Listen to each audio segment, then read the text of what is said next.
வணக்கம். எப்பவாச்சும் ஒரு புது விஷயத்தை கத்துக்க மணிக்கணக்கா டைம் ஸ்பெண்ட் பண்ணியும் கடைசியில ஒண்ணுமே ஞாபகத்துல இல்லாம போயிருக்கா?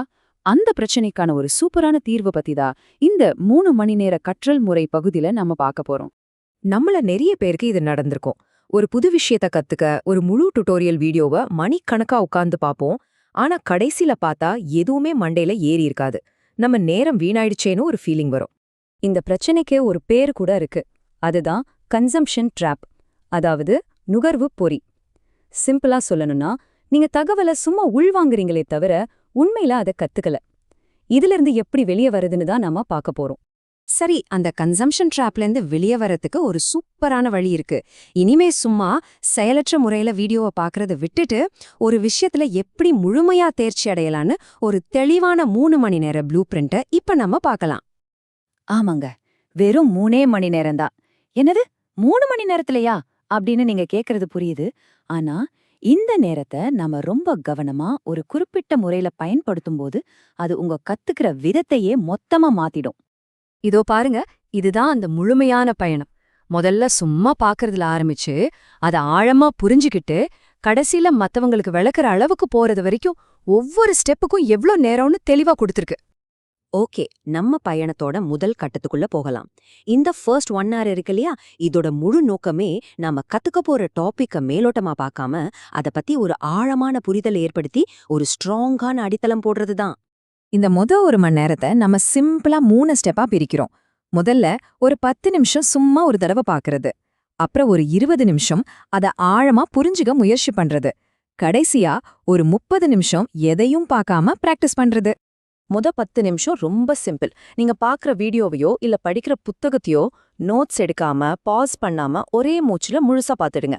இதோட ஒரே கோல், அந்த டாபிக்க பத்தின ஒரு பெரிய கண்ணோட்டம், ஒரு பிக் பிக்சர் கிடைக்கணும், அவ்வளோதான். அடுத்த 20 நிமிஷம் கொஞ்சம் மெதுவா போகணும். எங்கெல்லாம் புரியலையோ அங்க திரும்ப போட்டு பாருங்க. என்னென்ன கேள்விகள் வருதோ அதை எழுதி வைங்க. சின்ன சின்ன எடுத்துக்காட்டுகளை பேப்பர்ல போட்டு பாருங்க. இப்போ உங்க ஒரே இலக்கு எல்லா குழப்பத்தையும் நீக்கிறது மட்டும்தான். இப்போதான் முக்கியமான கட்டம். வீடியோவையோ புக்கையோ மூடி வச்சிடுங்க. ஆமா, மூடி வச்சிடுங்க.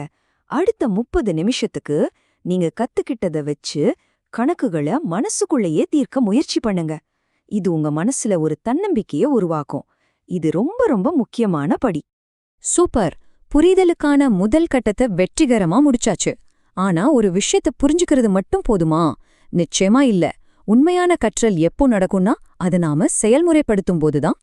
இப்ப நாம கத்துக்கிட்டத எப்படி செயல்முறைக்கு கொண்டு வருதுன்னு பார்க்கலாம். இந்த அடுத்த 2 மணி நேரத்தை நாம 4 ஸ்டெப்பா பிரிச்சிருக்கோம்.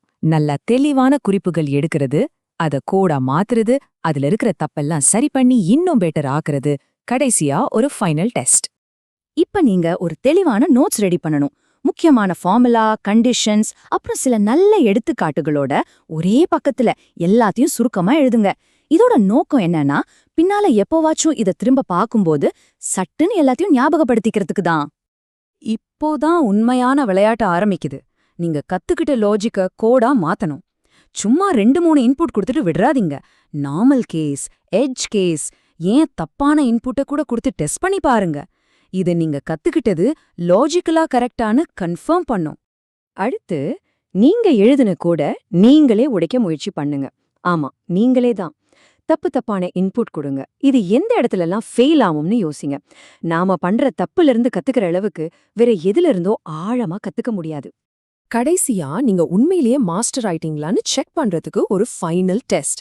நோட்ஸ பார்க்காம அந்த ஃபார்முலாவை சத்தமா சொல்ல முடியுதா? அது ஏன் ஒர்க் ஆகுதுன்னு விளக்க முடியுதா? மனசுக்குள்ளேயே 2 கணக்க போட்டு பார்த்து இன்னொருத்தருக்கு சொல்லிக் கொடுக்கற மாதிரி தெளிவா விளக்க முடிஞ்சா சந்தேகமே வேணாம், நீங்க அந்த டாபிக்ல மாஸ்டர் ஆயிட்டீங்க. இப்போ உங்களுக்கு ஒரு கேள்வி வரலாம். ஒரு சின்ன டாபிக்க கத்துக்க 3 மணி நேரமான இது உங்களுக்கு டைம் வேஸ்ட் மாதிரி தோணலாம். ஆனா உண்மை அது இல்ல. நிஜத்துல இது உங்க நேரத்தை மிச்சப்படுத்துது. இந்த முறை ஏன் இவ்வளவு பவர்ஃபுல்லா இருக்குன்னா, இது செயல்முறை கற்றல், அதாவது ஆக்டிவ் லேர்னிங்கிற ஒரு சக்தி வாய்ந்த கொள்கைய முழுசா பயன்படுத்துது. இந்த 2க்கும் இருக்கிற வித்தியாசத்தை பாருங்க.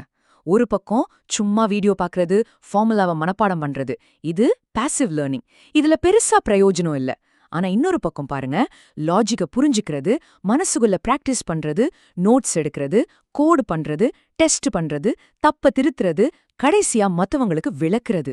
இதுதான் ஆக்டிவ் லேர்னிங். இதுதான் உங்க மூளையில நிரந்தரமா பதிற உண்மையான கற்றல். நீங்க ஒரு விஷயத்த வெறுமனே தெரிச்சுக்கிற ஆளா இல்லாம, அத உருவாக்கி, உடைச்சு, திரும்ப சரி பண்ணி, கடைசியில மத்தவங்களுக்கு சொல்லிக் கொடுக்கிற நிலைக்கு வர்றீங்க இல்லையா? அதுதான் உண்மையான கற்றல். சரி, இப்போ இந்த கேள்வி உங்களுக்காகத்தான். இந்த பவர்ஃபுல்லான முறைய வச்சு உங்க அடுத்த 3 மணி நேரத்துல நீங்க எந்த ஒரு கஷ்டமான விஷயத்துல மாஸ்டராக போறீங்க? யோசிக்காதீங்க, உடனே செயல்ல இறங்குங்க.